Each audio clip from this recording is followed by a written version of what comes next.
So ke uNkulunkulu God created. Yes. Then kwase kwaba khona uSathane wa influencer umuntu. Then umuntu invented. La kwaqala khona so ke uthi umbuzo ke nakho kwamanje nathi siku YouTube umuntu abuke efonini yakhe omunye ubuka ku TV yakhe. So ke thina why ke sisebenzisa lezi zinto noma siyayeka lezi zinto mase singabantwana bakaNkulunkulu. Uthi ke uJesu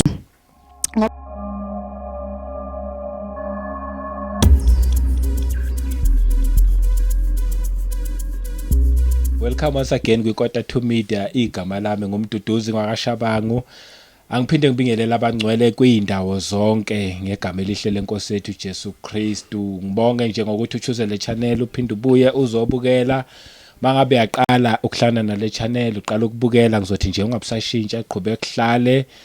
Lana sikhuluma nje umuntu noNkulunkulu, sikhuluma nje izwi likaNkulunkulu kuphela, indaba ke lezo ezimnandi kakhulu. Ngiyabonga nje ngama subscribers, ngama comments, ngama likes, ngama channel members, ngama returning viewers, nonke ngiyanibonga. Angedwa babuyile futhi osisi, ngiyazi ukuthi abantu abaningi bayabathanda kakhulu and babuyile futhi basazosharela indaba lezi ezimnandi. Bathi-ke before nje sikhulume kakhulu ngithi ngiqale ngibabulise ngale nginonoxolo sisinoxolo ayoqala sibulise ngakwena. Ngiyabingelela abalandeli bonke egameni elihle lenkosi uJesu Kristu. Yes. Ngiyabingelela nobaba egameni lika Jesu njobe seshilo noxolo wakaThabede. Yebo. Umntwana kaNkulunkulu osindisiwe. Amen. Amen. Amen. Amen. Siyabonga nje nifikile. Uthandeka sibiya ukhona sinaye futhi manje bafikile ngiyabonga nje present ena namhlanje. Amen. Siyabonga kakhulu baba. Siyabingelela abazalwane bonke emakhaya, ababukeli bonke. Siyabingelela nakuba begameni lika Jesu. Siyabonga ukuthi siphinde sibe khona la ekhaya kuyintokozo egameni lika Jesu. Amen. Amen. Amen. Last time nifikile ya benigqokile nibahle ne represent umbuso namhlanje futhi cha niqhokile nje nibahle no represent umbuso. Amen. But anithwalanga emakhaya. Ngiyazi ukuthi emakhaya bayabukela bayasho bathi ya seyilabo sisibona siyabathanda imessage yabo inhle khona nje ozoqhamuka athi kodwa abathwalanga emakhaya. Inkosi yami. Kungani? Siyabonga baba umbuzo omuhle kakhulu lo egameni lika Jesu. Lithe iBhayibheli lapha nabazalwane kuma Roma chapter 14 mawuqala nje verse 1. iBhayibheli lapha lilikhuluma ngokwamukelana masingabantwana bakaNkulunkulu. So ke kunezinto uKristu angangayifundisanga yena but abapostoli abazi addressile ngenxa yezinto ezithile ezihlala evela emabandleni.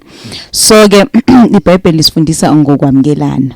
So ke lithi iBhayibheli malikhuluma ngesembozo sowesifazane lapha kuKorinto oqala chapter 11 lithi verse 14 no 15 imvela infundisi imbazalwane ukuthi izinwele ezinde kwesifazane ziyisambozo. So ke kwesinye isikhathi siyamboza ngeduku, kwesinye isikhathi simboza ngenwele uNkulunkulu akasiphe zona. So ke ngoba kungenzeka sometimes mhlawumbe umuntu amboze ngeduku uthola ukuthi ngaphansi ufihle mhlawumbe amahappisi ufihle lokhu vele okuyifake. Kodwa ke akusiso sodwa izathu leso sonje izathu ukuthi izwi likaNkulunkulu lisifundise ngesembozo ukuthi nenwele ezinde ziyisambozo. So nje uNkulunkulu uwasikhuthaza ukuthi sibe nenwele akasidala ukuthi sibe nazo. Singa edi lokho kwabantu okuxhunywayo singazenzi zibukeke njengamachina ngoba thina uNkulunkulu usenzisa abantu abamnyama samaZulu sama-Africans. So ke inwele zethu nje nazo zingxenye yezinto uNkulunkulu ayishilo ukuthi wasidala sinje usithanda ukuthi sibe kanje. So ke sikhuthaza lokho ukuzamukela ngoba uthola ukuthi umuntu umzalwane kodwa akayamukela indlela uNkulunkulu amdale ngayo. So ke sikhuthaza lokho ukuthi sizamukele ukuthi uNkulunkulu usenzisa nje kudumo kuNkulunkulu lethu udumo uNkulunkulu. Aniqhumanga nje emakhanda. Faka ama extension. Cha bo baba yinwele nje sidalwe nazo. Ngathi edi. Cha bangedanga nje natural hair engenziwa ngalutho engafakwa muthi nje i natural hair. Anifakanga ini konje bathini inecto. Lo lutho nje zimnyama nje isidalo njengoba zinje isidalo nje uNkulunkulu senze nje kanje so amen Silibonga udumo yes uNkulunkulu amen vele kuhle ke lokhu ngiyakuthanda lokukhuthaza enikushoyo ngoba nazo ziyisambozo nyaza omunye umuntu mhlawumbe angeza ngenye iidea but nazo ziyisambozo futhi ziyamdumisa uNkulunkulu uma nithandfanga lutho niyayigeza kuphela siyageza nje kuphela asifake relaxer siyageza nje kuphela sigcoba amafutha ngoba uJesu sigcoba ikhanda ngamafutha bese ke nithi hair dryer ke zizosheshe zome asijwayele nge hair dryer baba sizomisa ngelanga sizomisa nje ngelanga kaNkulunkulu yebo lezi njengoba zingaka nje mhlawumbe hair dryer ayithola kanye selokhu zaba khona so nje umoya nje kaNkulunkulu i-natural nature konke nje impilo kaNkulunkulu ukuthi hair dryer wrong kodwa nje asijwayelanga yes akusikho ukuthi isono asijwayelanga futhi into esinothisile izinto ezishisayo azikho healthy for inwele zomuntu umuntu omnyama into eshisayo mawuzoshisa kakhulu inwele uthola ukuthi abantu bakhala ngama hairline bakhala ngoquthukelo bakhala ngenwele engakhulu nakho kuyishisa kuyazenza ukuthi ingabi healthy hayi ngoba isono basezwe kahle bazalwane emakhaya amen hayi cha asibuye singene kwindaba yanamhlanje haleluya kube kuhle nje ukuthi sikethi ukuyilungisa haleluya ukuthi nobukelayo amen ebesethu sicabanga ukudlula hayi okay angisadluli ke sengiyabukela haleluya siyabonga kakhulu baba yes namhlanje sizocela ukukhuluma bezolwane sizo-addressa lento le kunembuzo abazalwane bathola ukuthi bayibuza ukuthi manje manithi nitelizwe niphuma world system nisasebenziselani imonto nisaqokelani impahla i-technology nje kuba nembuzo kanjalo so ke namhlanje sifisa uku-addressa nje le ndaba ye-technology indaba ye-world entertainment indaba indaba yezinto esisemhlabeni esizisebenzisayo so ke sifisa uku-addressa nje izinto enjengalezo osungula namhlanje ukuthi uma ngabe ke sidele konke siphume ku-world system ikuphi uNkulunkulu akasimbulela ukuthi sikwenze singakwenzi when it comes to those things okay amen kuhle kakhulu ngoba vele akhona la ama questions ukuthi ngani niqokile impahla ngani niyagibela ama aeroplane nihamba ngemoto khona manje nifikelana njani zanga ngeenyawo kunjalo cha kuhle kunjalo yes baba so ke ngizocela nje singakakhulumi kakhulu siqale nje ngezwi elilapha kuMateyu chapter 6 egameni lika Jesu sifunde khona verse 22 ngizocela nje siqale lapho uMateyu chapter 6 verse 22 sizophinde sifunde no chapter 12 sifunde verse 34 cela siqale kuMateyu chapter 6 verse 22 egameni lika Jesu kufundeka kanje isibani somzimba yiso ngakho uma iso lakho lilihle uza kukhanya umzimba wakho wonke kepha uma iso lakho lilibi uza kuba mnyama umzimba wakho wonke ngakho uma ukukhanya okukuwe kungubumnyama ubumnyama bukhulu kangakanani amen so ke izwi likaNkulunkulu lithi isibani somzimba yiso yes into engena ehlweni noma into esibuka ngamehlo into ingena ngamehlo bese iyenhlizweni bese uthola ukuthi affect umzimba wonke ngicela siphinde sifunde noMateyu ke chapter 12 khona la kuMateyu chapter 12 sifunde khona verse 34 egameni lika Jesu siqala ukufunda verse 34 okay verse 34 Nzalo yazinyoka ningakhuluma kanjani okuhle nibabi na yes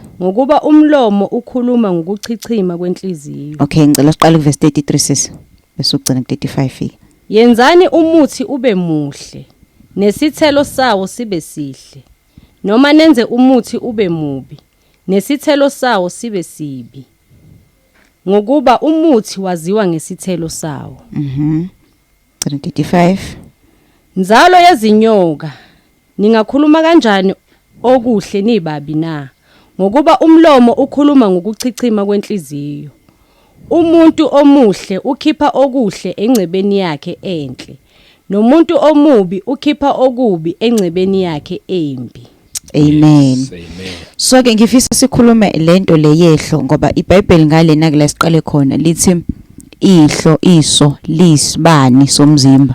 Uma iso lomuntu lilibi nomzimba wonke uyaba mubi.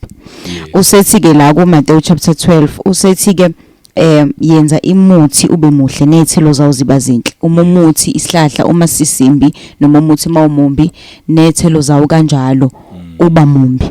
So ngifisa ukukhuluma ngendlela ngezinto uSathane akayisebenzisayo ukudestroy noma ukubhubhisa impilo zabantu, ikakhulukazi abantu abasha ngendaba yeso. Uma ngabe umuntu ebuka into uyayibuka mayisuka emahlweni bese enhlizweni uthola ukuthi usethathu action based on what is in the heart. So ke into esenhlizweni njengoba lisho kanje ku Matthew 12, into esenhlizweni iyona umuntu izona thelo ezizophuma ngezinto akayilayishile enhlizweni yakhe. So ke namhlanje izwe likwenze kwalula ukupromotewa nokukhuthazwa kwezinto ezimbi ezingcolisa umuntu through lezi zinto esisisebenzisayo okuthiwa itechnology, ikakhulukazi itelevision ne cellphone. Okay. So ke lithizwe likaNkulunkulu uthi uDavid lapha encwadini yamaHubo uthi uNkulunkulu udedisela amehlo ami kokuyize. Shuthi kuyenzeka amehlo omuntu abuke into eyize. Leyo nto eyiza akayibukile ayipheleli ngokuthi emahlweni nje kuphela, kodwa ingena engqondweni ingena enhlizweni bese affecta nama actions wakhe. So ke kunama tools uSathane. Okay, ake siqale ekuqaleni. uNkulunkulu masifunda siqala nje indaba eqaleni kweBhayibheli, eqaleni kwezwi kaNkulunkulu lapha kuGenesis. Sithola ukuthi uNkulunkulu wadala. uNkulunkulu is a creator, God created. Lithi iBhayibheli uNkulunkulu wadala ilwane, uNkulunkulu wadala abantu, uNkulunkulu wadala konke nje sikubonayo. So ke uNkulunkulu God created. Then kwase kwaba khona uSathane wa influencer umuntu. Then umuntu invented. La kwaqala khona ama inventions.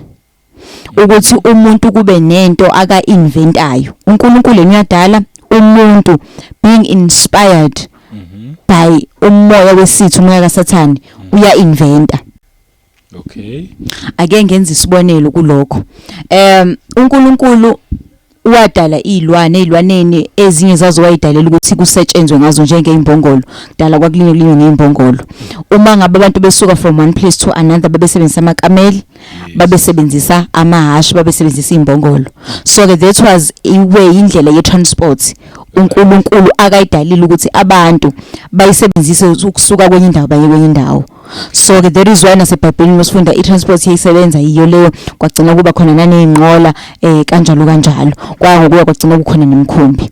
So ke uNkulunkulu mayimdala umuntu wamdalela ukuthi umuntu esakwi perfect will, wamdalela umuntu ukuthi aka maintain that which God created.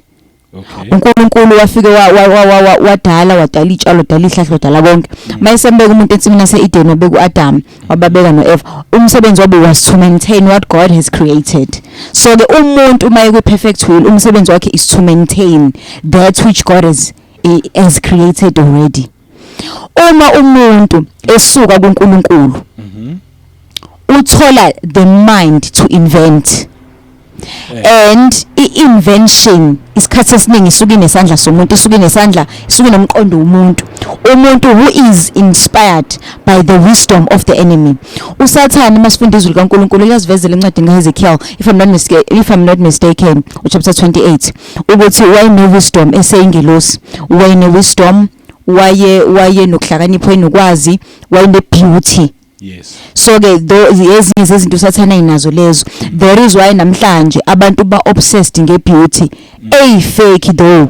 Umuntu ukhathazeke ngobuhle obuyifake ngenxa ukuthi lento yebeauty kwathi uSathane mayewa wa influence abantu kabi ngalento yebeauty.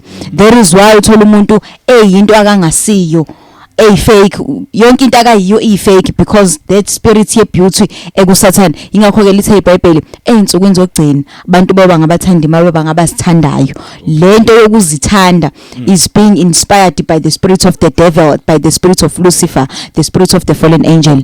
So there is why umuntu uthola ukuthi use fake inkophe ezi fake akusekho uNkulunkulu amdalile inzipho kuyi fake njengoba siqala sakhuluma nangeinwele yonke into fake because uthunjwe umoya obuhle wenzuku zokugcina. Sikulento ke ukuthi ke usathane wayene wisdom esay angel le wisdom uNkulunkulu akamphucanga yona but usathane le wisdom uyisebenzisa kabi usayisebenzisa kabi manje to influence people and mayiba influence abantu they invent izinto eziba ingozi kwayikubo. Ushuthi zonke izinto ezi-inventiwa ngiyaxolisa ukuphazamisa konke okuinventiwe kube yakusathana. Uma sikhuluma ngeinvention izinto ezidalwa ngabantu ku-perfect will kuba abantu baqhubeka ku-perfect will ayengeke abe khona ama-inventions vele abantu they were gonna use the created things kuphele lapho baneliswe yilokho. But lento inventa iqale after the fall umuntu esewile then wayeseba nomqondo ukuthi let me invent something.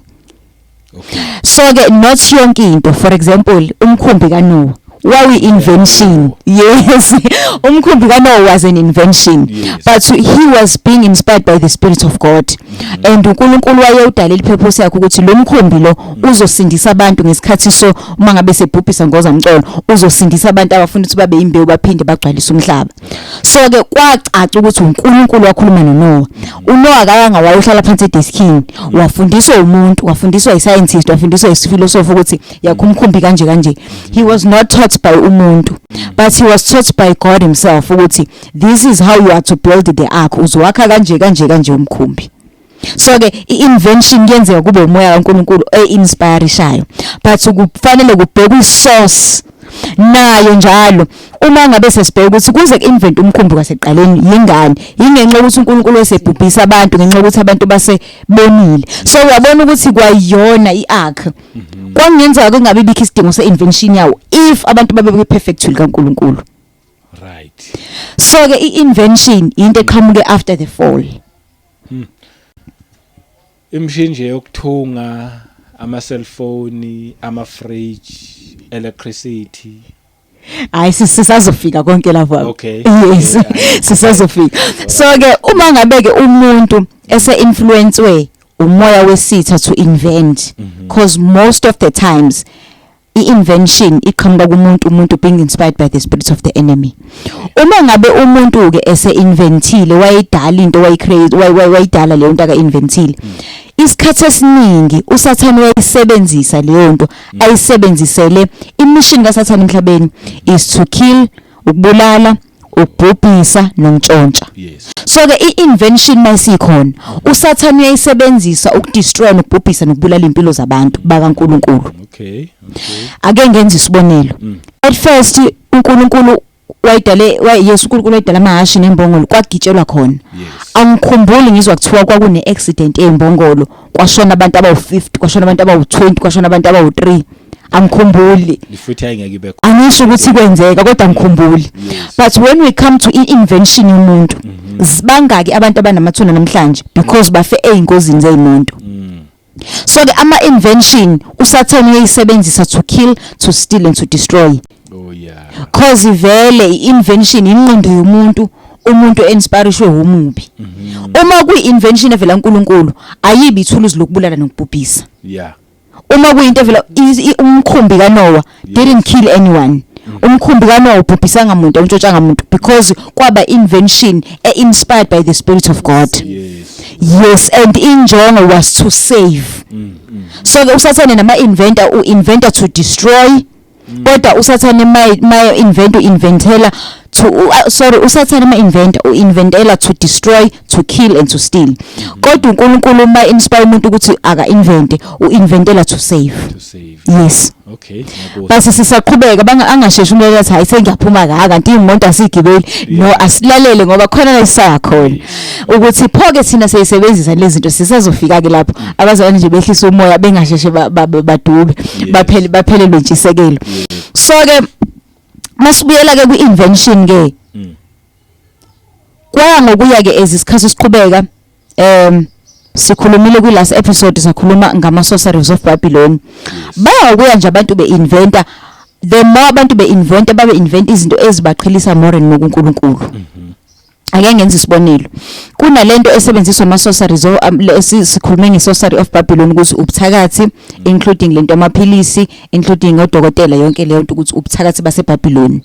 So ke ba-invent abantu. uNkulunkulu wathi mayikhuluma no Eva no Adam wathi abazalanane bande bagcwalisa umhlaba. Then umuntu wayeseqhamuka ne-invention. So ke uNkulunkulu wayidalile ukuthi abantu masebeshadile kube ukuthi bakhiqiza abantwana ukuze kwande abantwana bakaNkulunkulu, abantu bakaNkulunkulu. So there is one of the primary purposes omshado ukuthi kwande.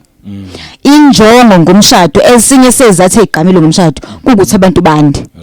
So ke umuntu lesesukile kuNkulunkulu wa inventa ama contraceptives. Yini ama contraceptives? Izinto zokuhlela inzalo noma zokuvimba inzalo. Umuntu waqala wa inventa into yokumelana nento uNkulunkulu ayidala. uNkulunkulu udala ukuthi kuzalana kwande. Umuntu yena wa invent ukuthi akuvinjwe lokho uNkulunkulu akudalile. So ke baqala abantu basebenzisa ama-condom, basebenzisa imjovo, basebenzisa amaphilisi, bafaka iy'nkodo ey'ngalweni ukuze bavimbe ukuzala. Lokhu uNkulunkulu athe mayihlanganisa umuntu wesilisa nowesifazane kwaba yenye yezinjongo ukuthi abazalelane bande. Bavimbe iplan kaNkulunkulu. So ke uNkulunkulu lento yokuhlela nokuvimba inzalo nokuhlela imindeni akusile iplan lakhe. Izinto ezingama inventions abantu. So umntwana kaNkulunkulu akayisebenzisi mase sizakele akabe sayisebenzisa. Umntwana kaNkulunkulu osemshadweni akawasebenzisa ama contraceptives. Ongekho vele emshadweni vele akahlangana lezo zinto ngoba umzimba wakho uhlukanisela uNkulunkulu vele. So ke nje vele yena akabalwa nje lapho umuntu okholwa, sikhuluma nomuntu okholwayo. Vele akabalele uzobe esondeliswa inje kwa condom komjovo bokuhlela. So ke vele akasondeli ngoba umzimba wakho uyithempeli kaNkulunkulu uhlalela inkosi. Yebo. So ke uma sikhuluma ngama inventions abantu ukuthi umuntu wa inventa and umuntu mangabe invent usuke inspiration umubi isikhathi esiningi. Yeah. Sidlulele phambili kwaba nama inventions abantu ba inventa, umuntu wa inventa lento okuthiwa iTV, television. iTV ukuze umuntu uhlala phansi ayibuke alalele then bese ngene engqondweni ngenhlizweni abuya nakulalelayo. Uma sihlola ngoba lithe iBhayibheli asihlola umoya. Uma sihlola izinto ezibuka lokhu secular kulezi zinto ezingezezwe ngoba ku TV kukhona ukukhuluma ngoJesu, ukukhuluma ngeBhayibheli, khona futhi nokukhuluma ngezwe, okuningi ukukhuluma ngezwe, ma channels amaningi ukukhuluma ngezwe. So ke uma ngabe umntwana kaNkulunkulu uma umuntu inventa usathane ngesikhathi inventa inspire umuntu ukuthi invent iTV, one of the purposes kwakuyikho ukudestroy impilo zabantu cause abantu baqhelaziwe namhlanje, baqhelazwe itechnology nje yonkana, baqhelazwe ama television. Uthola ukuthi umuntu uyahlala abuka ama movie ubusuku bonke kodwa ngeke ahlale emthandazweni nasezweni likaNkulunkulu ubusuku bonke. Umuntu uyahlala achofe ifoni yakhe ubusuku bonke kodwa ngeke asihlale kwiBible study kuhlangenwe kuze kuse kungashiwo ukuthi ayisihlele iCross night no midnight prayer bazalwane, kube ukuthi nje umoya kaNkulunkulu uyasola ukuthi ayasilokhu silifundile nje izwi kuze kuse, because lokhu okudalwe umuntu okuyi-invention yomuntu kulula ukuthi umuntu ahlale kukho kwenze abanjwe yikho. So ke ezinye ama-invention amaningi amathuluzi kaSathane ukudestroy impilo zabantu bakaNkulunkulu. Ukuzokweba. Yebo, ukweba, ubhubhisa nokubulala. Kunjalo. Ya ngoba ngazo lezi zinto isikhathi somuntu noNkulunkulu siyajontsheka. Kunjalo. And kuningi okuchithekayo okumoshekayo. Kunjalo. Sebhubha abantu. Kunjalo. Ukuthi akasakwazi ngisho ukuthandaza. Yes. Gcwele lezi zinto ngoba ziyacindezelana futhi. So uyenza ukuthi umuntu noma esefundizwe useyadlula nje. Ngoba manje kugcwele lezi zinto ade efita ngazo. Yes. And mangabeke sisike siyabuka ukuthi lezi zinto ke asikhulume nje ngalokho kuyizwe okuwedle okuyisecular entertainment, worldly entertainment, ama soapy, ama movie, ama drama, nama adverts. Uma sibuka izinto ezikhuthazwayo, izinto zenyama, izinto zeinkanuko, kuma soapy athandwa abantu ngeke ngiwasha amagama abo kodwa bazani bayawazi amasophi kodwa futhi bengingawasha. So ke kuma soaphi mangabe uthi uyabuka amasophi nayo yonke lento ebuka kwa TV ukukhuthazwa izinto zenyama. Abantu babuka abantu bedubulana kungabi nembeza. Wake wathi omunye uthisha wami ngise ku world system ngisesesikoleni, he was a Muslim, wakhuluma into ethi abazali beni nabanithandi bavumela abantu badubulane lapha mkwenu, bavumela abantu babheli bogwayi lapha mkwenu, nihleli bebuka abakhuzi, bavumela abantu benze izinto zeinkanuko, benze ucathi ngaphandle komshado lapha mkwenu abakhuzi. So ke wathi abazali nabanithandi enthina samanga lithayibo ukuthi abazali bethu bayasithanda. So ke wayesechaza ukuthi ama TV kusho umuntu oyimuslim onganali sambulo ngoJesu, kubona umuntu oyimuslim kodwa basina singabazolwane asiboni lezo zinto. So ke ngikulento ethi ke asihlole kwayizona ke lezi zinto othola ukuthi sihlalele siyayibuka sispend isikhathi kuzo kuma TV.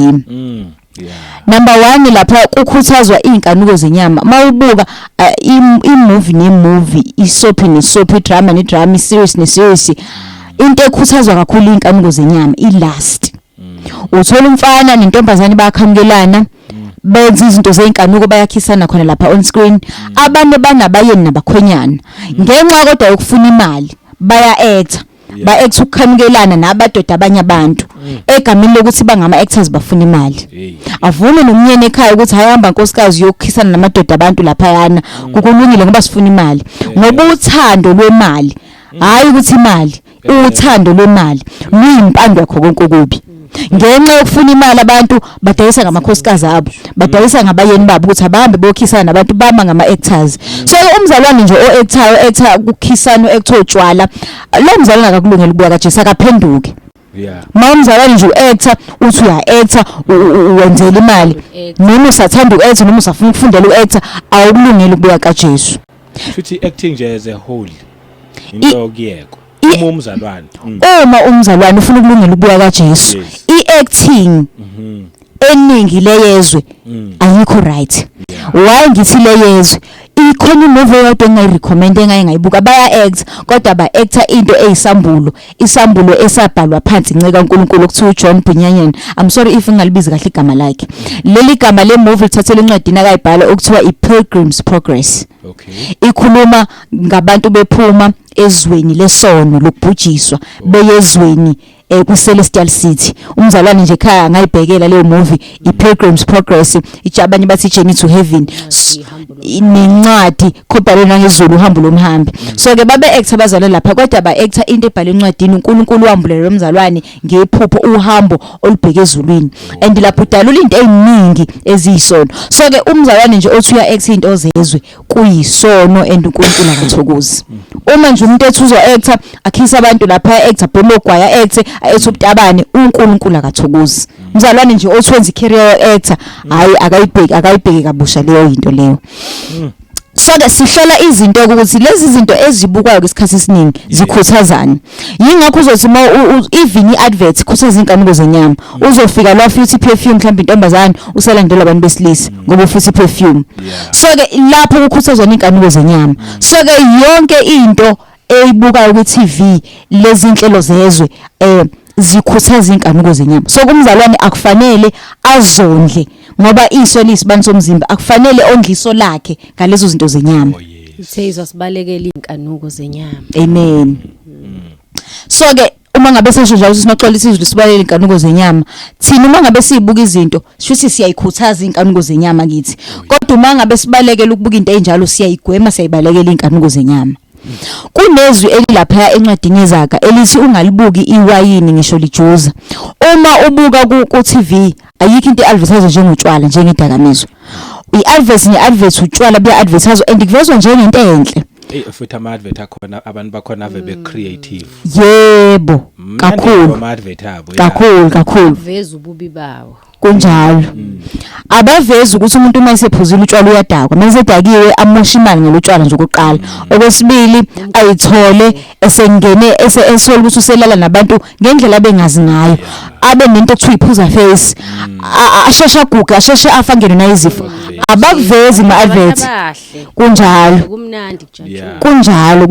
so ke abavezi ububi nomphumela ngempela wenziwe utshwala ukuthi utshwala benzani kumuntu so ke iBhayibheli lithi kungabuki even encwadini ezakhe lithi ungabuki even bujuze eglasini khona ivesi lisho njalo encwadini ezakhe so ke yonke lento eforbidden noma engavunyelwe ezweni kaNkulunkulu iTV yalikhuthaza iyayikhuthaza lithe izwi kaNkulunkulu wadala umuntu wesifazane wadala umuntu wesilisa Adam uEva namhlanje ku TV kukhuthazwa lobu bulilo obuphakathi nendawo ongabuqondi umuntu wesilisa usamuntu wesifazane usamuntu wesilisa so ke akazi ukuthi uphakathi kwani so ke kukhuthazwa lento engazuthi into enhle leyo nto leyo iyisono uma umuntu ebanjwe yiloyo moya uyisono njengazo zonke izono and umuntu usangathethelelwa ahlanjululwe kukho uJesu amhlanze abe isidalwa esisha so ke isono sifana nazo zonke izono ngoba omunye umuntu ethi mina ngazalwa nginje ispirit samngenezela omunye samngena esibelethweni isikama wakhe omunye kangena umncanezele ispirit kodwa siyaphuma siyanqobeka ngegama lika Jesu so ke kodwa mawufika ku TV iyakhuthazwa and itabane ka TV ave zikind ave zifriendly ungathi nje iyakhuthazwa lento isophi nesophi idrama nedrama kukancane ungasitholi isitabane kancane because bakhuthaza lokho kubi seBhayibheli encwadini kaIsaiah chapter 5 okubi kethiwa kuhle lokho kuhle kuthiwa kubi so ke into yobutabane nobungqingili nomkokoni ayikho enhlebisweni bikaNkulunkulu kwabhujiswa igomolwa neSodoma ezinye zezizathu lezo so ke kodwa iTV itechnology invention yomuntu ikuveza as into enhle lokho izwi kaNkulunkulu elingasho ukuthi kuhle so ke sikhuluma ngama inventions abantu ukuthi abantu they invented ekubeni uNkulunkulu wayecreateile so ke uthi umbuzo ke thina singabantu bakaNkulunkulu kumele nisisebenzise lezi zinto before sikuphendukeke lo mbuzo ake sikhulume nange cellphone including nama social networks the social media lezi zinto ziyamgqilaza umuntu yabo kwanele kangena into ekuthiwa ama smartphones abantu bakaNkulunkulu baqhela ngokuya beqhela kuNkulunkulu ama smartphones anezinto eziningi ezimsusayo umuntu kuNkulunkulu ingathi umuntu nje ngalokho echofile nje umuntu engisho ngaze abe nalento ekuthiwa ifomo feeling of missing out ungathi nje mayingangenile ku Facebook ngathi konke emphuthayo ingakho isandleni nje uhleze lokho echofa mayingangenile ku Instagram wakhe ngathi khona into akufanele ayibone angayibonanga so ke lento imenza umuntu abe a slave ama inventions abantu ayenza abantu babe ama slaves because kwaseqaleni inspiration ngesitha kade inspire abantu ukuthi bazidalele izinto bona ngesikhathi bazi-inventela ukuthi bathole imali njengalo baba nje owa invento Microsoft and stuff ubaba ucebile emhlabeni wonke owaziwayo so ke yena wathi mayezenza lezi zinto wathenjiswa imali nangampela wayithola imali but kwi-process kunemphefumulo eminingi elimalayo uthola ukuthi umuntu uyapheka kuze kusho ibhodi ubhizi uchofa ifoni uthola ukuthi umuntu ayina uzozanga ayina ngeayini kusho izinto ngenxa ukuthi ubhizi uchofa ifoni uthola ukuthi even ingane isenkonzweni ngeke ngakusike saya kwenye inkonzo ngikhuza ingane yomzalwane ingane yomuholi kangako ibhizi buka ama status ku WhatsApp ukhonzwa phambili kusenkonzweni yakho uzubona ukuthi bagqilazeke kangakanani abantu bakaNkulunkulu so ke ama inventions abantu enza abantu babe zigqila babe ngama slaves so ke uma ngabe ke asiphenduleke lo mbuzo othi ke uma ngabe ke thina singabantwana bakaNkulunkulu pho ke ikuphi sikusebenzisayo ikuphi singakusebenzisi uma sisidela izwe siphuma ezweni nakokwalo ikuphi sikiyeka ikuphi singakiyeki because omunye manje ucabanga ukuyothenga iplasma yes manje mayese kuzokhuluma kanje and le plasma le uthe ngiyasho ngifuna ukubabuka kahle big screen ngifuna ukubuka kahle ama movie kududuze kahle ngoba iscreen sikhulu into ithenze sinaqala khuluma sisi bakhokha ama DS abazalana yebo oh yes ukhuthazwa zona lezi zinto zenyama yebo ukhuluma ngalento ama DS usisi ukuthi abantu every month umuntu ukhokha 400 and something e DS noma 600 and something e DS inyanga nenganguthola ukuthi akakwazi uthatha imali enjalo anikelela ugogo mhlawumbe ohluphekayo noma umkhulu thizeni noma intandane thizeni noma umuntu uthile osemsebenzini kaNkulunkulu kodwa uthatha le mali ukhokhela ukuthi izingane zakhe ziqhubeke zibuka lezi inkanuko kwayena aqhubeka abuka lezi inkanuko baqhubeke umndeni wakhe ube enslaved. Sike sakhuluma kwenye episode nangama cartoons ukuthi including ingane ziqilazekile ziqalazwa wopopayi thola ukuthi ingane ayisafuni nakusuka ku TV. Thina kudala sikhule sidlala imidlalo sidlalela phandle sidlala imidlalo sigxuma lento ikhuthaza even ukuba health emzimbeni enganeni. But ingane namhlanje zihlalela nje ama screens lento destroy amehlo nje ingane ihlala kakhulu ku screen destroy ingqondo yengane ingane isisigqila yalezi zinto. So ke ama inventions abantu ayabagqilaza abantu. So ke lezi imali abantu abayichithayo kunevesi elithando Antwami elithi abantu bachithela imali kokuyize. Nichithelani imali kokuyize. So ke abantu izinto eziyize bakulula ukuthi bakhiphe imali bayikhokhele. Uqinisele. Ngikhumbula ngelinye ilanga nangisekhala umnumzalwane sine nje sisinoxolo. So ke kwaba khona enye comedy esiyibonayo. Kwase kuvama nje ukujwayela le comedy ngoba uthola ukuthi bayayibuka bona. Kwase kuvama nasegcina sisi interested kule comedy. Ngikhumbula ngelinye ilanga umoya kaNkulunkulu ngafunda izwi kaNkulunkulu elilapha kuJeremiya. Wathi they devoted themselves to what is worthless and they became worthless. Bayibophezela ezintweni eziyize nabo baba yize. So wengikhuza ukuthi musa ukuyibophezela lento eyize ngoba lento amahlanje kuyahleka. Musa ukuspend isikhathi sakho entweni eyize ngoba nawe uzogcina uyize spiritual. So abantu they become worthless spiritual. Thola ukuthi umuntu akakwazi ukuthandaza spiritual, akakwazi ukufunda izwi lenze sense kuyi, akakwazi ukufakazela umuntu ngoJesu because ingqondo yakhe inhliziyo yakhe isikhathi sakhe uyispenda ezintweni eziyize. Ngoba izinto ezizwe ukubuka abantu nje bedlala beactor iyize leyo nto leyo benza amahlaya kuhleko nje kuphela and awamkhuthaza umuntu ukuthi aphile impilo engcwele kuyize leyo nto. So ke umoya kaNkulunkulu wakhuluma leyo nto ukuthi uma uspend isikhathi sakho entweni eyize you will become worthless even spiritual. Uzogcina ungakwazi ukwenza into uNkulunkulu akuthumele yona because ingqondo yakho igcwele into eyize. So the wayikhuza mina ngalelozwi ukuthi hayi ukuzibophezela entweni eziyize. So lesilento ke ama inventions ukuthi ama inventions izinto ezi-inventiwe ezikhandwe umuntu zamsusa umuntu kuNkulunkulu isikhathi esiningi.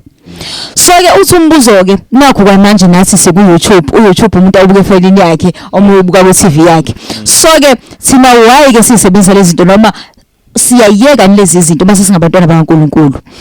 Uthi ke uJesu ngoba abanye baze babuza ukuthi even impahla pho hayi nigqoka ngibonile nje kuma comments kuma kuyintshumelo ngaba ukhona ubuze lokho ukuthi pho impahla ke uJesu mayifika emhlabeni uJesu wagqoka esemhlabeni.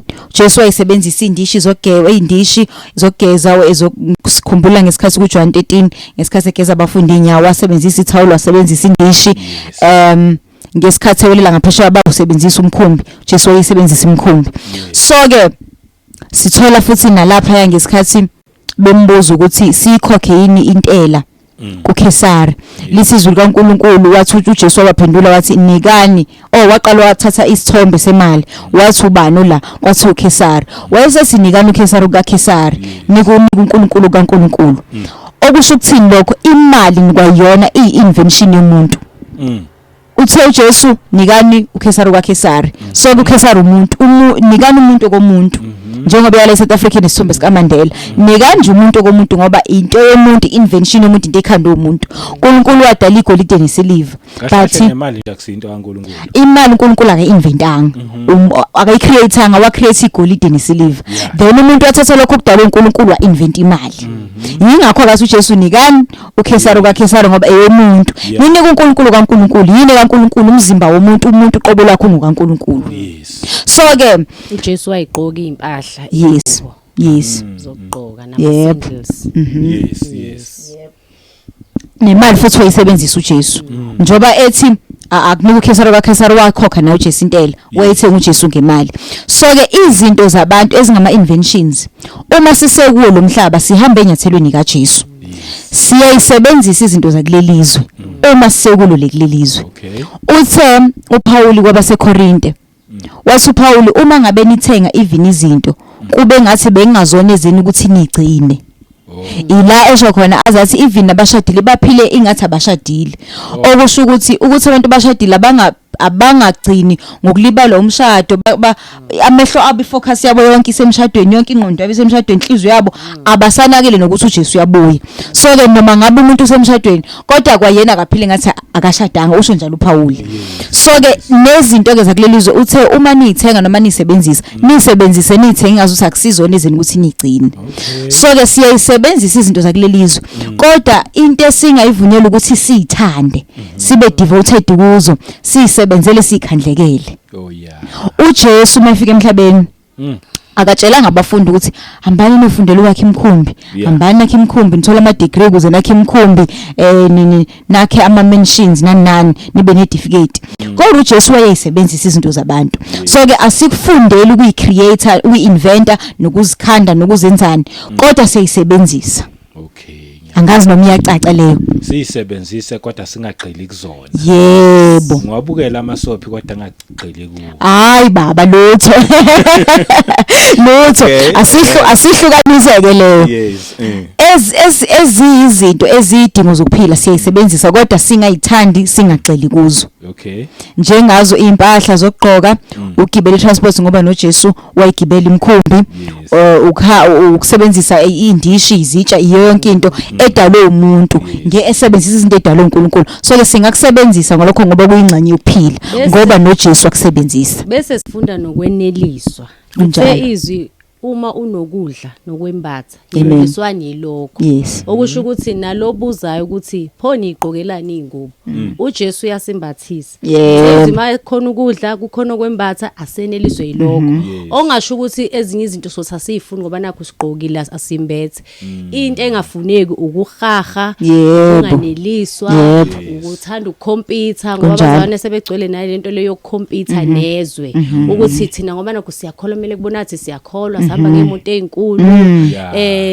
sibukwe yizwe thina sikhompete nezwe kodwa thina sikulo lelizwe uJesu sikhethile kulwaphinde wasithuma hayi ukuthi sithanda izinto zalo size sifuna ukubonakala ngezinto zalo ukuthi siyakholwa kunjalo kunjalo uze futhi umuntu angene ezikweletini esakhuluma nje sisinoxolo azi umuntu ngenxa yokunganeliswa nohaha azangene ezikweletini uthola ukuthi akayi afford unemali naye anga-afford umuntu ethile kodwa ngenxa yohaha ufuna lenkulu azothi mayehamba ngayo ukuthi wow agcine ngene ezikweletini kanti kuthe iBhayibheli asingabi nasikweletu namuntu encwadini yaMaroma manje bagcina bembonga uNkulunkulu athi ngiyambonga uNkulunkulu ngiyithengile imoto enkulu ungibusisile yebo ungibusisile kanti kuyisikoloto exactly usuke bongani akusikho ukubusisa uNkulunkulu uNkulunkulu ngeke asingabe nasikweletu esimilo bese futhi asasenze ikweletu akuninto engayi-afford thola ukuthi umuntu uhlele emzini yakweletu imoto egibela yakweletu impahla eziqokilwe ikweletu ukudla kuthengayo ukudla kokweletu ngecredit card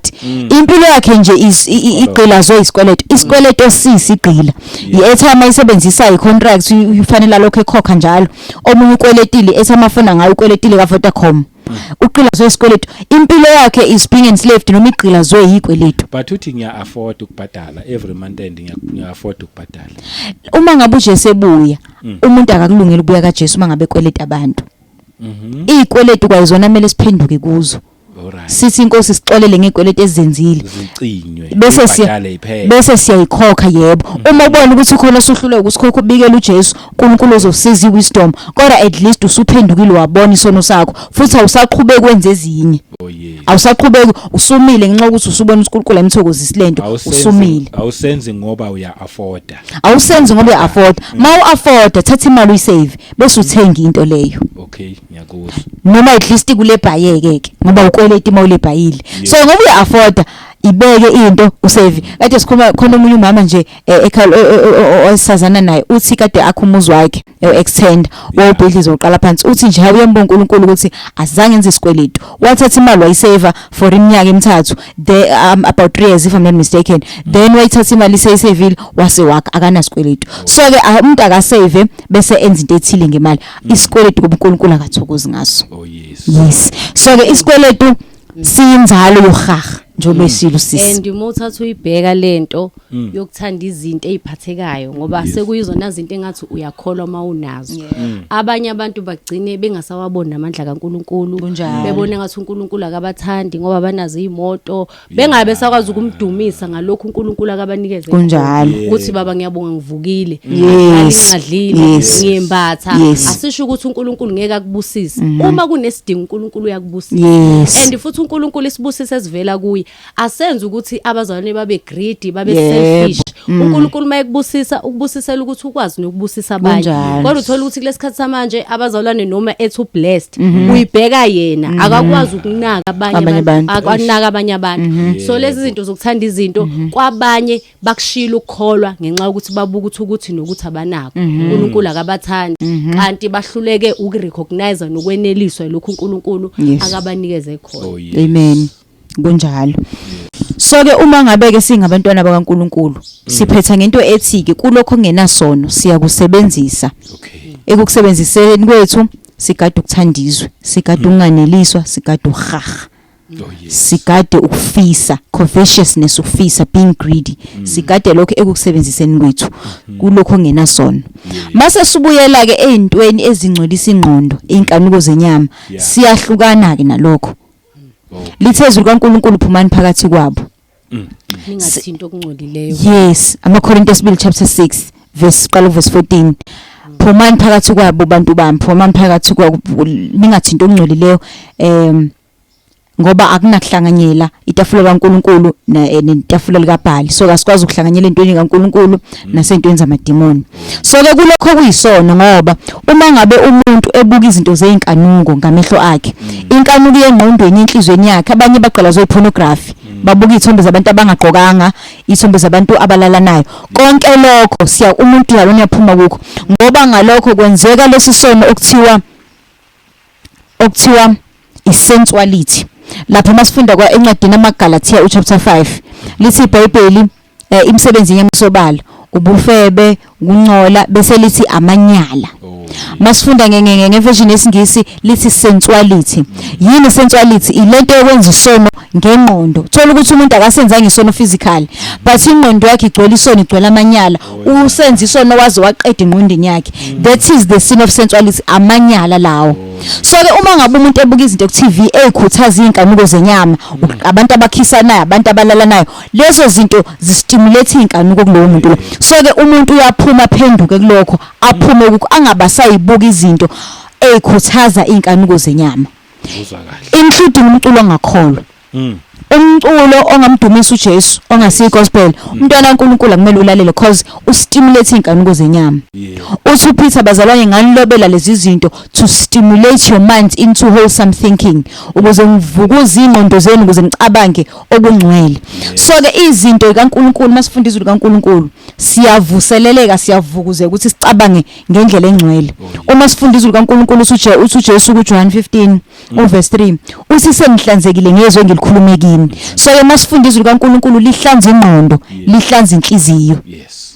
Ngikhumbula there was a time ngisishare leyo message sasinabazalwane sasisemarisburg ishare message njalo nabazalwane. Kwaba khona ingane omunye umzalwane ehlaselwe umoya we-suicide. Kade kushara lelo lizwi kwakubekekele lelo zinhlizweni nami ukuthi uJesu uthe ngezwe nikhulumekini nihlanzekile. So ke lo mntwana lomzalwane uthi uma ngabe sehlaselwe le spirit kwavuka lento ayizwile ethi izwi lihlanza ingqondo, lihlanza inhliziyo. Usesemile la engayiphosa khona ayibulali, kwabuya leyo nto leyo uthi ngaleyo nkulumo ngalelo zwi uthi wathatha idecision yokuyeka lento bese uyayenza. So ke izwi likaNkulunkulu liyayihlanza ingqondo yomuntu, liyayihlanza inhliziyo yomuntu. So ke ubaba ubuza ukuthi siyaqhubeka siyakubuka, no asiqhubeki ukubuka izinto ezikhuthaza inyama yomuntu, umzalwane uyadiliveka kuzo. Awubuki ngisho nakancane. Akufanele ubuke nakancane, uyazithika uyazikhuza. Uma ngabe usahluleka umcela uJesu ukuthi akusize, makubiza ukuthi kube nomzalwane balithe iBhayibheli vumanizwe nokumunye nakomunye, uyathatha umzalwane othile uconfess uhlambuluke kuye. Mhlawumbe uzothika omunye nina bazalwane nje TV ngoba sihlala ekhaya abafundi emission. Uzothi umuntu nje TV anibuke. Sisene mission yokuqala sasisahlala eWashburn. Yayi kwaba nomzalwane othi uzofarishwe ukuthi uzoyithenga iDS, but kwi DS sizobuka lama channel egospel kuphela kwakunendlela angisayikhumbuli bayenza kanjani le yanto but kunama channel ayibuka eceleni not lawa jwayelekile but ebuka eceleni kwa Go 3LN no Hope channel angisakhumbula amagama kodwa kwamachannel amaningi egospel yes kwakuyi gospel kuphela yes of a channel oTBN o1G kwakulawa ma channel kwaba nendlela asetha ngalo amzalwane so ke sasibuka wona ke sisaqala kuNkulunkulu sasikhulula kwangabo 2012 ngabo 2010 sasibuka lawo ma channel ke kube khona nama Christian movies nakho konke lokho but into eyenzeka kunomzalwane oyedwa engimkhumbulayo sasiya ama teenagers ke sisi kusekhona nje lokho bungani so ke lo mzalwane phakathi kwethu sinothisa ukuthi unomkhubo ukuthi mayihleke yedwa mhlawumbe edining room ku TV mangena omunye bese shintsha ama channel sanothi lo mzalwane unomkhubo wokuvakashela lama channel lawa secular so ke sayibuka lento ukuthi hayazi lo mzalwane wayena lo mkhubo uthola ukuthi ke njengengane sesihamba somlunguza ukuthi simconfront athi hayi lutho nangisukela bese somlunguza ke sibone nangampela ubuka ama soap shuthi ikhumbulela into endala kade eyibuke ngakadeli konke so ke kwa manje la sesikhona iTV nje ayikho nokubabikho izosiza nalokho ukuthi nalona osabuthaka awabi nalento ukuthi mayifikile ekhaya abafundi ethi awuthi ngivakashele so nje ayikho iTV ayikho iDS bazothi abane hey kuyabhora ke lapho ngoba abantu abasajwayele ukuphila phandle kwama TV so ke sengisho ukuthi uma ubona ukuthi uyahluleka ukuyicontrol ukuthi ubuke izinto ezikhuthaza ubungcwele kungcono ukuthi ingabibikho sengena lento ke eshiwe uJesu ukuthi ihlo lakho likonisa kungcono ukuthi ulikhiphe so uma ubona ukuthi ku TV uyahluleka ukudiscipline noma izingane zakho ngoba umunye kuba izingane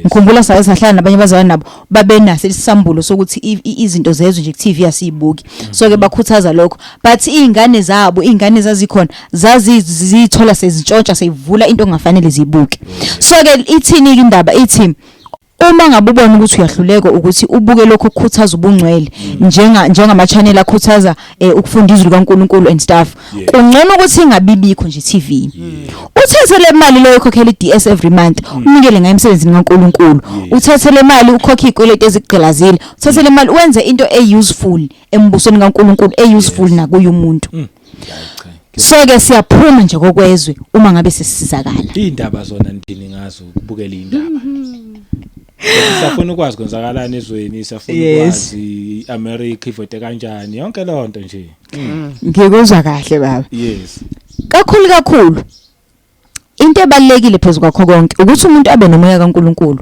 umoya ingcwele uyena uzomfundisa konke ukuthi ngalokho yenza kanje ngalokho yenza kanje but when it comes to us sinento ethi igama elithi gospel lisho ukuthi indaba ezinhle yes good news izindaba ezinhle so ke sina sithunyelwe ukuthi sihambise ivangeli kubantu yini ivangeli indaba ezinhle zini indaba ezinhle ukuthi uJesu wakufela uJesu uyakuthanda uJesu uyabuya masinyane lungela ukubuya kwakhe bese kuba ukuqwashisa ukuthi mawungakwenzi lokho uzoya esihogweni imlilo naphakade so ke indaba ezinhle ukutshela umuntu ukuthi lezi zona ezigqilazele njengoba uyisitaba nje uqola zotshwala usangakhululwa njengoba uyisitaba nje uqola zobutaba nomoya wentombazana umfana usangakhululwa uma ngabe uqola zokubhema ukwayi usangakhululwa uma uqola zomntshontsha uma ngabe nje wena ubona into ungathi ungayithatha ngisho ungayidingi yazi khona umuntu onaleyo nto ukuthi angasathe nje lama headsets kalabashabangu akawadingi akazi ngithola akazi ukuthi uzowenzani kodwa ngoba unomoya womntshontsha uzowathatha so ke indaba ezinhle ukuthi uJesu sangakhulula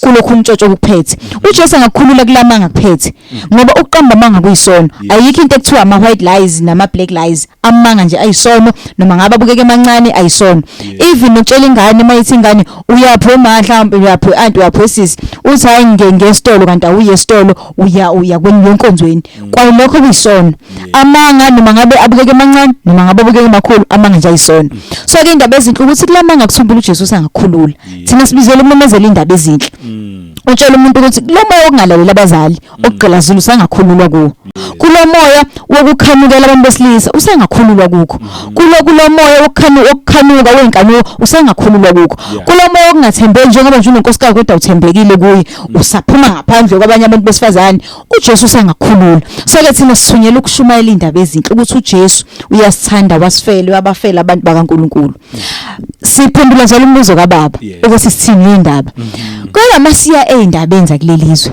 uzotshela ukuthi umuntu othile ubulewe umuntu othile unqonyiwe umuntu othile untshontshile uhulumeni untshontsile uhulumeni corrupted uhulumeni azikho indaba ezinhle awuthola indaba ezinhle zikaJesu usindisayo izindaba zezwe ezizomenza ukuthi umuntu abe depressed abe ne depression ukuthi yo aphile kufiye ngoba thina sikulelizwe sibona kodwa belelizwe siyahamba silungela ukuhamba uthi siyaqonda ukuthi isikhatsini lesi kunjalo yes lokho indaba zengabukwa kodwa niyaqonda ukuthi isikhathi simlesi kunjalo baba noma ngabe indaba sibuka umoya kaNkuluNkulu yasho ukuthi kwenzakalani kulesizini njengamanje isizini ukulungela uhluthu number 1 okokuqala baba sike sakhothela izwi kuTimotheo lathi ensukwini zokugcina abantu baba ngabayithandayo Timotheo wesibili uchapter 3 uqala verse 1 baba ngabathanda imali baba ngabayithandayo lize limaqhubeka baba ngaba nesihluku lesi sikhathi angithi thina sifundizwe so ngenxa yokuthi sazi sensukwini zokugcina siyazi vele ukuthi abantu banesihluku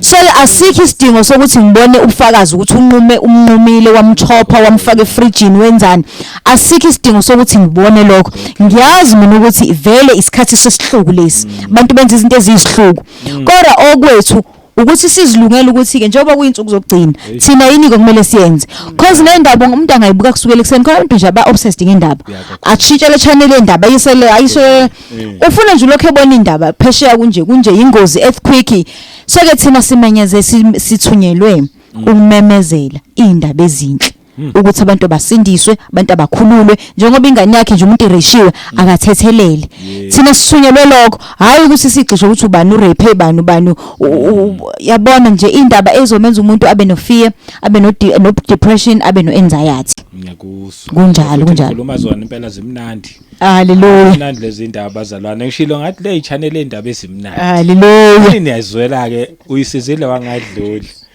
okay yeah yes awuyikhothele sisinoxolo awukhulume ukho konke lokho uNkulunkulu athi asiphume kukho njoba uNkulunkulu ethi asingcwelise sihlanze zidalulwa izinto kumele sihlukane nazo kunaleli ivangeli ke likhona lokuthi sisindiswe ngomusa akusekho ukulahlwa kwabo kuKristu Jesu asimele sisebenzisa amandla ethu okay so mina bengithi usisika akachaza nabe lapho ngoba omunye umuntu uzothi hey laba abantu laba bafuna ukuyingcwelisa ngokwabo basebenzisa amandla abo ukuthi why oh yes ngoba baningi abantu ababanjwe lelo vangeli ngikuzwa kahle sisi nje indaba ebaluleke kakhulu vele khona lento yokuthi once wamukela uJesu aba inkosi nomsindisi yebo uyezulwini akusekho ukulahlwa yes icaciseleke ngicela sivuleke nje sikuleyo topic ngicela sivule uJude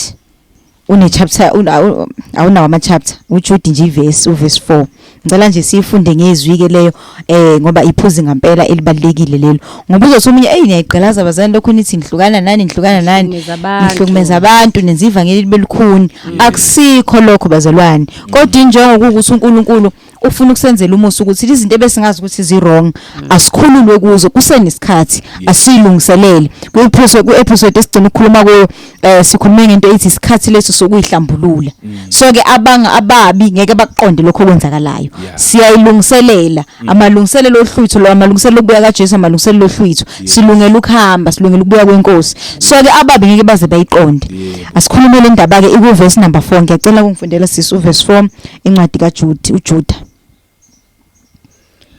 ngokuba sebengenile ngokwenyenya abantu abathile okwalotshwa ngabo ngaphambili endulo ukuthi bayakwehlelwa yilokhu kukhulu ukulahlwa abangamesabi uNkulunkulu bephendukezela umusa kaNkulunkulu wethu ube ngamanyala bephika umbusi oyedwa nenkosi yethu uJesu Kristu. Okay, ngicela uphinde uyifundisise sizwe kahle futhi. Ngokuba sebengenile ngokunyenya abantu abathile okwalotshwa ngabo ngaphambili endulo ukuthi bayakwehlelwa yilokhu kulahlwa abangamesabi uNkulunkulu bephendukezela umusa kaNkulunkulu wethu ube ngamanyala nazo bephika umbusi oyedwa nenkosi yethu uJesu Kristu. Yebo, umpostoli usiza abazalwane la ukuthi sebenyenyile abantu abathile. Shothi bafike bafundiswa labazalwane bafundiswa kahle. Bathi bengasekho eduze nabapostoli babafundisa iqiniso. Kwase kunyenya abathile. Elisi iBhayibheli abokulahlwa abangamsaba uNkulunkulu. Banyenya nesifundiso sokweduka. Uthi ke umpostoli uJude uthi abaphambanisa umusa kaNkulunkulu. Bawuphambanisele emanyaleni. So ke uthi uThithu encwadini kaThithu chapter 2 verse 11 uthi ngokuba umusa kaNkulunkulu okusinda ubonakalisiwe kubantu bonke usifundisa ukuthi sidede ebubini sinqaba ukungalungi konke. So ke umusa kaNkulunkulu eqiniso mawubonakaliswa kithi mawubonakaliswa kimi ukuthi ungithethelele izono zami ngithola ukuthethelelwa into ebengayifanele bese ungifundisa ukuthi nginqaba ukungalungi. Uthi ngo NIV it's the grace of God teaches us to say no to ungodliness. So ke I true grace of God umusa weqiniso kaNkulunkulu uyasifundisa ukuthi sikunqaba ukungalungi. So ke perverted grace umusa ophanjanisiwe bawuphendukisela emanyaleni kuba ilicense ukuthi hayi angiqhubeke ngenza isono ngoba once kunale deceit ethi once saved always saved okusho ukuthi nje ngoba wakwamamukela uJesu ususindisiwe nje forever. So ke akusekho noma usungenzani akusekho ukuthi usungalahlwa. Lokho it's a perverted grace umusa ophanjanisiwe. So ke umusa weqiniso usifundisa ukuthi sinqaba ukungalungi sidede ebubini. Kodwa umusa wokweduka uba ilicense ukuthi hayi asenze noma singenzani kodwa sesiphila phansi komusa. So ke akuwona umusa kaNkulunkulu lowo kodwa umusa abantu bawuphambanisele emanyaleni njengoba lisho la ku verse 4. So ke umusa kaNkulunkulu awusikhuthaza ukuthi siphile kwisensuality kwisono kumanyala. Amanyala ukubuka izinto ngamehlo uyicabange ngengqondo udla isono ngengqondo. Umusa kaNkulunkulu asunikezelwe ukuthi sihlale emanyaleni. Ngiyakuzwa. Haleluya. So ke umusa kaNkulunkulu usinikezela ukuthi sikwazi ukudeda sibone okubi nokuhle bese sideda kukho. Oh yes. So ke kule topic ke bazalwane esikuyona. Sikulento yama inventions, sikulento yama creations abantu, yama inventions abantu, sikulento ye creation ukuthi uNkulunkulu created and man invented. And when man invented he was being inspired by the spirits of the enemy. And emva kwalokho mayise inventile umuntu into akayikhandile naka-inventile injongo ukubulala ukubhubhisa ukudestroy. So ke thina singabantwana bakaNkulunkulu uma sisebenzisa lezi zinto njengoba nje abazalwane bebuka besibuka ku YouTube sisebenzise for okuhle. Sisebenzise lezi sisebenzayo kodwa sisebenzisele ekufezeni icebo likaNkulunkulu sisebenzisele kokuhle.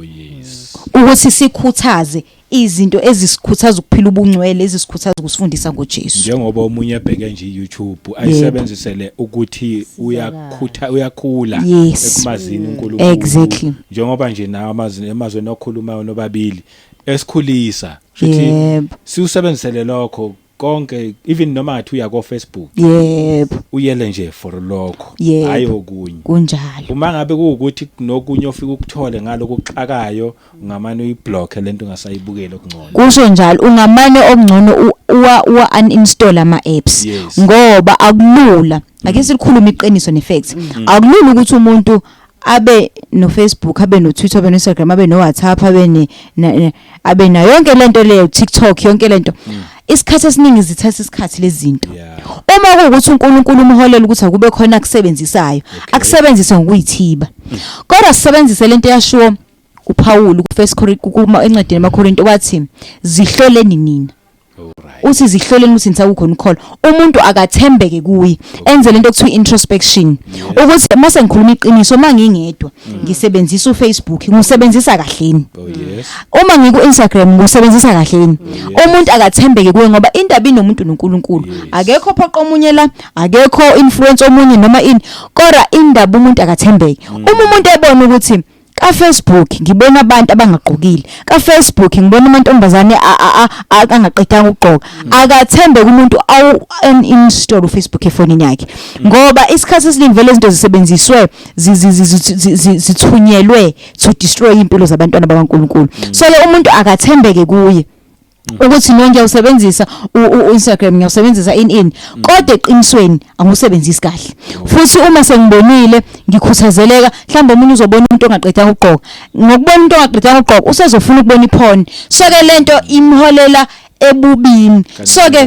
kancane so umuntu akathembeke ukuthi no lento iyangiqhelisa enkosini ngoba uthola ukuthi omunye uzothi hayi mina ngibuka ama-Christian movies ama-Christian movies akhona ambalwa akhuthaza ngempela ubungcwele nesifundiso sikaKristu kodwa amanye futhi akhuthaza izinto zenyama ngoba kwayibona laba abawabhalile kwayibona abayithumbekele so ukuthola ukuthi umuntu uzobuka i-Christian movie ivuse into encane nje abona abantu bethandana usezohalela i-romantic movie i-romantic movie sizomholela kwiphone so ke umuntu akathembeke kuye ngoba abaningi nje kudinga ukuthi umuntu aphume kulezi zinto ngoba uyahluleka ukuyithiba omunye even smartphone thola ukuthi uyahluleka ukusebenzisa makubiza ukuthi umuntu abuyele kuBhopopo bakithi akabuyele kuwo uma ngabe bona ukuthi lento yamqhelisa noNkulunkulu so ke sikhuthaza into ukuthi mina ngizi introspect wena mzalwane ekhaya zi introspect umuntu nomuntu bani aka introspect mayebona ukuthi lento yamqhelisa akusuke konke ngoba phezulu kwakho konke iBhayibheli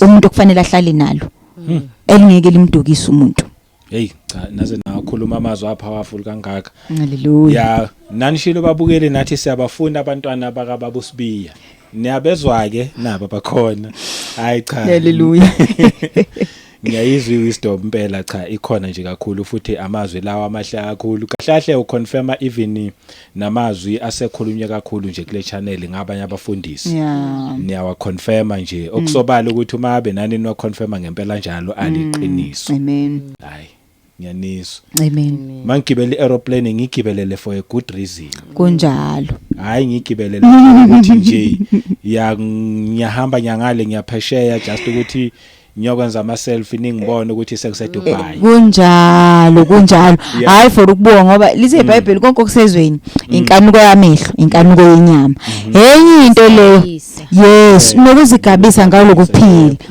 umuntu nje athathe nje iflight nje uyenzelwa nje ukubona ukuthi yena mhlawumbe uya afford ke endaweni ethile ukuzigabisa lokho kusho izwi likaNkulunkulu so ke enye into ethumba abantu le ukuthi umuntu anele apheke ukudla okuthile usiya post anele athenga into ethile usiya post anele endaweni ethile usiya post usayisiqila kwayena naye akasayithandi lento uqilazekile ukuthi ufuna nje ukuyigabisa ufuna ukubonwa nje aniluke hairstyle entsha usiya posta yonke into yakhe impilo yakhe yonke nje useqilazekile so ke akusikho ukuthi umuntu ke mayisayisebenzisela into ayisebenzisele lokho amayisayisebenzisa akayisebenzisela udumo likaNkulunkulu nothi ukuyikhangisa nothi ukuyigabisa nothi ukuba proud nothi ukuyiphakamisa yes hayi ngiyanizwa into zomubi zipackaged for okubi ngoba ziza vele zinale njobo nje nikhuluma nje ufika ungena impela ku Facebook uthi nje ngiyokwenza lokho okright yebo angazi isithombe sisuke sesiqhamuka kuphi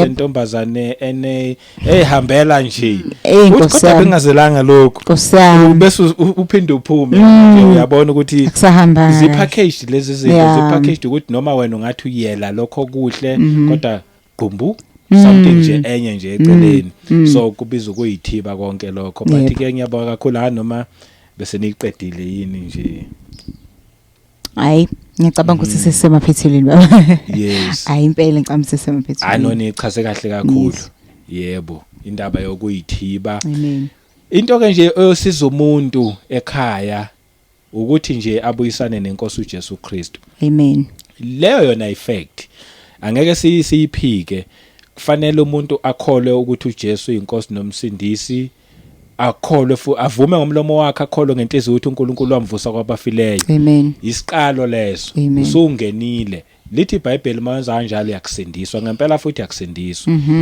Then uma ngabe usaphila sekubiza ke manje ukuthi ke lo musu ubulokho ukufundisa njengoba senishilo nje. Lo musu usutholile uzobulokho ukufundisa to say no kwezimbi izinto, to say yes kwezi right izinto up until ke size sohlangana nenkosi. Inhloso nje yakho konke lokhu ukuthi sikhulisane bazalwane, akugqekwa umuntu akuliwana umuntu kodwa nje kuyakhuliswana. Kuyawuthi nje umuntu yafuna yini ukuthi yena akhule enkosini. Namazwi okugcina. Yebo. Amazokugcina namhlanje ilawa esike sakhuluma ngawo earlier. uKorinte abesibili chapter 6 verse 17. Noma singawufunda ngiphume nje ngawo. Cela ungifundela sisi. AmaKorinte esibili chapter number 6 verse 17 no 18. Kufundeka kanje. Yes. Ngakho ke phumani phakathi kwabo. Nahlukane nabo. Yes. Isho inkosi. Ningathinti okungcolileyo. Khona ngiyakunamukela. 18. Ngibe nguyihlo kini.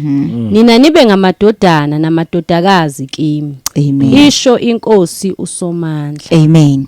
Amazwi amokugcina nje namhlanje kungaba yilawo baba ukuthi nabazalwane bonke emakhaya ukuthi uthi uNkulunkulu lithi izwi likaNkulunkulu asiphume phakathi kwabo, asizihlukanise nabo, asingathinti okungcolileyo kwabo. Uthi uNkulunkulu masenza kanjalo uyakusamkela, siyakuba ngamadodakazi namadodana akhe.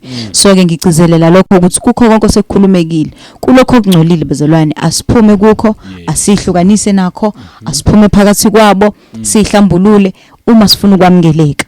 Ngoba singahamba sisi siyakholwa kodwa uma into engcolile kaSathane ifumaniseka kithi asamukeliwe njengamadodana namadodakazi, asilungele ukubuya kaJesu. So ke akube umuntu nomuntu umethanda umuntu, kube uye ozinqomelayo ukuthi ngiyayihlukanisa, ngiyayihlambulula, ngiyaphuma phakathi kwakho, ngiyayiyeka ukuthinta okungcolile ukuze sibe clean, samukeleke kuNkulunkulu.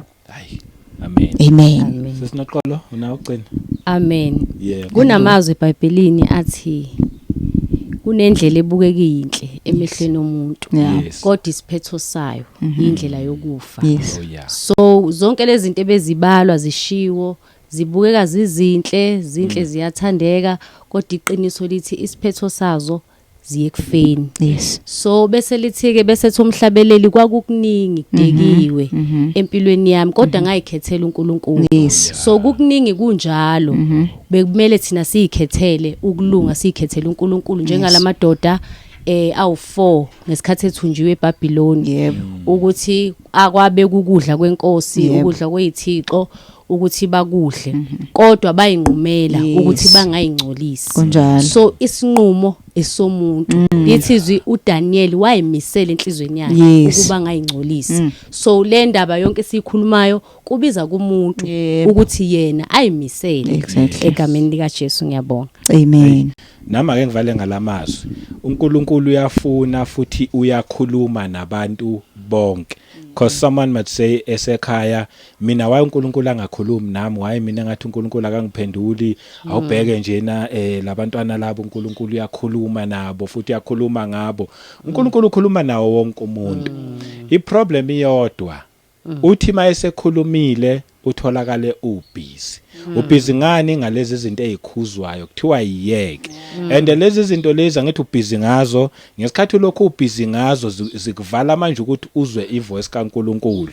Ekugcineni uzothi uNkulunkulu akakhulumi. Kanti cha, ukhuluma nathi every day nawo wonke umuntu. Phela masingaswitcha off wonke lama channel omubi khona ichannel ezovuleka ozoqala ukuyizwa kaNkulunkulu and ezokukhulisa nawe.